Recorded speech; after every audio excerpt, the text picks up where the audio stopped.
ನಮುಕ್ಕುಡಿ ಸಚಿವ ಸ್ಥಾನ ನಮುಕ್ಕುಡಿ ನೋಡಿ. ಕಾಂಗ್ರೆಸ್ನ ಹಿರಿಯ ಶಾಸಕರುಗಳು ದುಂಬಾಲು ಬಿದ್ದಿರೋದು, ಖಾಲಿ ಇರೋದು 20 ಸ್ಥಾನ, ಅಪ್ಲಿಕೇಶನ್ ಹಾಕಿರೋದು 60 ಮಂದಿ.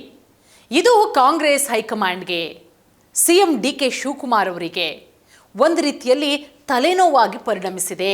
ಏನು ಮಾಡುವುದು? ಈ ಕಡೆ ಮಲ್ಲಿಕಾರ್ಜುನ ಖರ್ಗೆ ಅವರಿಗೆ ದುಂಬಾಲು ಬಿದ್ದಿದ್ದಾರೆ ಕಾಂಗ್ರೆಸ್ನ ಹಿರಿಯ ಶಾಸಕರುಗಳು. ಡಿ.ಕೆ. ಶಿವಕುಮಾರ್ ಅವರು ಕಣ್ಣಿಗೆ ಕಾಣಿಸಿದ್ರೂ ಬಿಡ್ತಾ ಇಲ್ಲ. ಸಾರ್, ನಮ್ಮ ಸಮುದಾಯಕ್ಕೆ ಕೊಡ್ಬೇಕು ನೀವು. ಇವತ್ತು ಸತೀಶ್ ಜಾರಕಿಹೊಳಿ ಅವರು ಒಂದಷ್ಟು ಜನನ ಕರ್ಕೊಂಡು ಹೋಗಿದ್ರು. ST ಸಮುದಾಯದಲ್ಲಿ ನಂಗೆ ಕೊಟ್ಟಿದ್ದೀರಾ, ಕಂಪ್ಲಿ ಗಣೇಶು ಇನ್ನೊಂದಿಬ್ಬರಿಗೆ ಕೊಡಲೇಬೇಕು, ಇನ್ನಿಬ್ಬರಿಗಾದರೂ ನೀವು ಕೊಡಿ. ಡಿ.ಕೆ. ಶಿವಕುಮಾರ್ ಅವರನ್ನ ಭೇಟಿಯಾಗಿ ಮನವಿ ಕೂಡ ಮಾಡ್ಕೊಂಡು ಬಂದಿದ್ದಾರೆ. ಈ ಕಡೆ ಸಿಎಂ ಡಿ.ಕೆ. ಶಿವಕುಮಾರ್ ಅವ್ರನ್ನೂ ಬಿಡ್ತಿಲ್ಲ. ಈ ಕಡೆ ಹೈಕಮಾಂಡ್ಗೆ ಹೋಗ್ತಾರೆ, ಕದ ತಟ್ಟಿ ಒಂದಷ್ಟು ಜನ ಒಂದು 5-6 ಸಲ ಡೆಲ್ಲಿಗೆ ಹೋಗ್ತಾರೆ ಬರ್ತಾರೆ. ಇದು ಬೆಂಗಳೂರು ಪಕ್ಕದ ಏರಿಯಾ ರೀತಿಯಲ್ಲಿ ಆಗೋಗ್ಬಿಟ್ಟಿದೆ ಅವರಿಗೆ ಡೆಲ್ಲಿ. ಮತ್ತೊಂದು ಕಡೆ ಮಲ್ಲಿಕಾರ್ಜುನ ಖರ್ಗೆ ಅವರಿಗೆ ಕಾಂಗ್ರೆಸ್ನ ಹಿರಿಯ ಶಾಸಕರು ದುಂಬಾಲು ಬಿದ್ದಿದ್ದಾರೆ. ಸರ್, ಡಿ.ಕೆ. ಶಿವಕುಮಾರ್ ಅವರ ಸಂಪುಟದಲ್ಲಿ 2 ವರ್ಷ ನಮ್ಮನ್ನ ಮಂತ್ರಿ ಮಾಡಿ, ನಾವು ಪಕ್ಷದಲ್ಲಿ ಹಿರಿಯರಿದ್ದೀವಿ, ಪಕ್ಷಕ್ಕೋಸ್ಕರ ಸಾಕಷ್ಟು ಶ್ರಮ ವಹಿಸಿದ್ದೀವಿ, 4ರಿಂದ 5 ಬಾರಿ MLA ಆಗಿದ್ದೀವಿ. ದುಂಬಾಲು ಬಿದ್ದಿರೋದು ಈಗ ಕಾಂಗ್ರೆಸ್ನ ಹಿರಿಯ ಶಾಸಕರು. ರಾಜ್ಯಸಭಾ ಸದಸ್ಯರಾಗಿ ಆಯ್ಕೆಯಾಗಿದ್ದಾರೆ ಮಲ್ಲಿಕಾರ್ಜುನ ಖರ್ಗೆ ಅವರು. ಪ್ರಮಾಣ ಪತ್ರವನ್ನು ಪಡೆಯೋದಕ್ಕೆ ಮಲ್ಲಿಕಾರ್ಜುನ ಖರ್ಗೆ ಅವರು ವಿಧಾನಸೌಧದಲ್ಲಿದ್ದರು ನೆನ್ನೆ. ಆಗ ಖರ್ಗೆ ಅವರನ್ನು ಮೆಚ್ಚಿಸೋದಕ್ಕೆ ಶಾಸಕರ ದೊಡ್ಡ ಪಡಿಯಲ್ಲಿ ಕಂಡು ಬರುತ್ತೆ. ನಾ ಮುಂದು ಅಂತ ಹೇಳಿ, ಸಾರ್ ನನಗೆ ಕೊಡಿಸಿ ಸಾರ್, ಈ ಸಮುದಾಯದಲ್ಲಿ ನಾನು ಹಿರಿಯನಿದ್ದೀನಿ, ಈ ಸಮುದಾಯದಲ್ಲಿ ನಾನು ಒಬ್ಬನೇ ಶಾಸಕ, ನಾನು 6ರಿಂದ 7 ಬಾರಿ MLA ಆಗಿದ್ದೀನಿ ಅಂತ ಹೇಳಿ. ನೋಡಿ, ಜೂನ್ 18ನೇ ತಾರೀಕು ಕರ್ನಾಟಕ ವಿಧಾನಸಭೆಯಿಂದ 7 ಸ್ಥಾನಗಳಿಗೆ MLC ಚುನಾವಣೆಯಾಗುತ್ತೆ.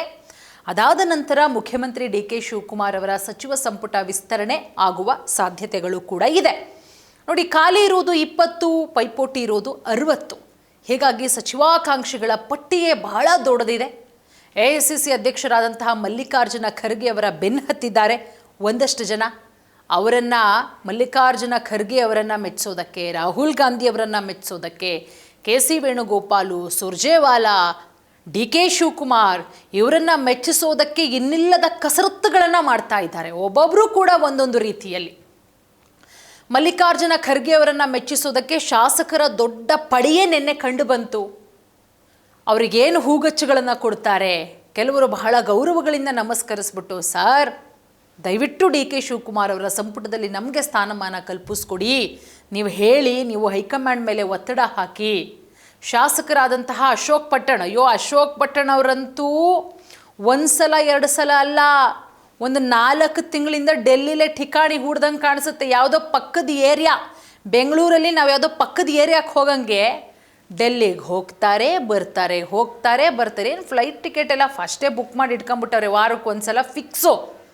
ಅಶೋಕ್ ಪಟ್ಟಣ್ ಅವರಂತೂ ಹೈಕಮಾಂಡ್ ಕದ ತಟ್ಟು ಬರ್ತಾ ಇದ್ದಾರೆ.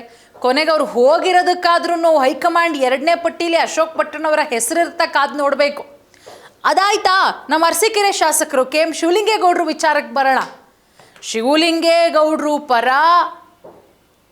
ಯಾವ ರೀತಿ ಅಂತ ಹೇಳಿದ್ರೆ, ಮಠಾಧೀಶರುಗಳು, ಸ್ವಾಮೀಜಿಗಳು ರಸ್ತೆಗಿಳಿದು ಹೋರಾಟ ಮಾಡ್ತಾ ಇದ್ದಾರೆ.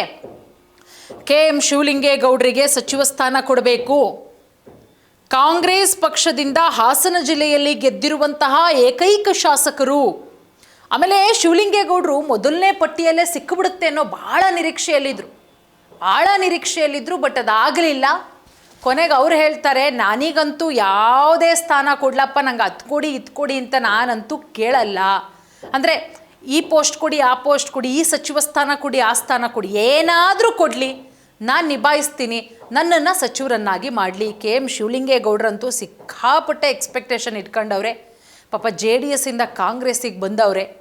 ಅದಾದ ಮೇಲೆ ನಮ್ಮ HC ಬಾಲಕೃಷ್ಣ ಅವರು, ಡಿ.ಕೆ. ಶಿವಕುಮಾರ್ ಅವರಿಗೆ ಎಷ್ಟೂ ನಿಷ್ಠಾವಂತರು ಬಾಲಕೃಷ್ಣ ಅವರು ಅಂತ ಹೇಳಿದ್ರೆ, ಅಪ್ಪಾಪ ಏನು ಹೇಳ್ತೀರಾ, ಪ್ರತಿ ಬಾರಿ ಡಿ.ಕೆ. ಶಿವಕುಮಾರ್ ಅವರು CM ಆಗೋ ವಿಚಾರದಲ್ಲಿ ಬ್ಯಾಟಿಂಗ್ ಮಾಡಿದ್ದು.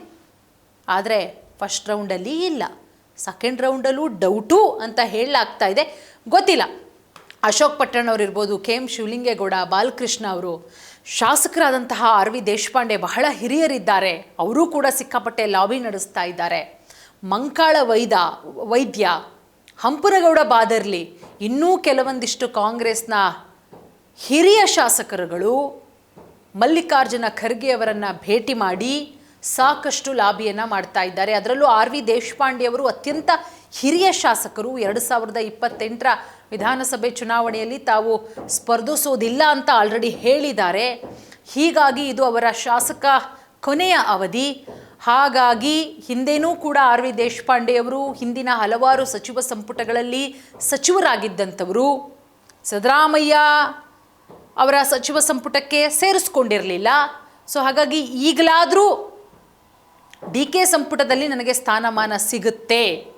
ಸೊ ಹಾಗಾಗಿ SC ಸಮುದಾಯದ ನಾಯಕರಿಗೆ ಸಚಿವ ಸ್ಥಾನ ಅಂತಿಮಗೊಳಿಸೋದು ಮಲ್ಲಿಕಾರ್ಜುನ ಖರ್ಗೆ ಅವರಿಗೆ ಬಿಟ್ಟಂತಹ ವಿಚಾರ. ಅವರಿಗೆ ಒಂದು ಕೈ ಮೇಲೆ ಇರುತ್ತೆ.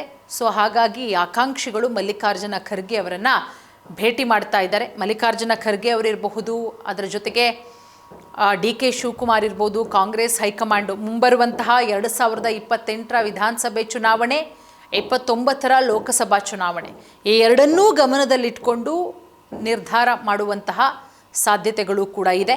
ಸೊ ನೋಡೋಣ ಅಲ್ಟಿಮೇಟ್ ಏನಾಗುತ್ತೆ. ಒಂದಷ್ಟು ಹಿರಿಯ ಶಾಸಕರುಗಳಂತೂ ಸಿಕ್ಕಾಪಟ್ಟೆ ಲಾಬಿ ಮಾಡ್ತಾ ಇದ್ದಾರೆ. ಅವರಿಗೇನಾದರೂ ಕೊಟ್ಟರೆ ಇಲ್ಲಿ ಯಂಗ್ಸ್ಟರ್ಸ್ಗಳು ಬಹಳ ಇಂಪಾರ್ಟೆಂಟ್ ಆಗುತ್ತೆ. 2028 ವಿಧಾನಸಭೆ ಚುನಾವಣೆಗೆ ಯಂಗ್ಸ್ಟರ್ಸ್ಗಳು ಬೇಕೇ ಬೇಕಾಗುತ್ತೆ. ಸೊ ಅವ್ರಿಗೂ ಮಣೆ ಹಾಕಬೇಕಾಗತ್ತೆ. ಇರೋ 20, ಬಂದಿರೋದು 60, ಅದನ್ನು ಹೇಗೆ 40 ಜನನ ಸಂಭಾಳಿಸ್ತಾರೆ, ಸಮಾಧಾನ ಮಾಡ್ತಾರೆ ಅನ್ನೋದೇ ಯಕ್ಷ ಪ್ರಶ್ನೆಯಾಗಿದೆ.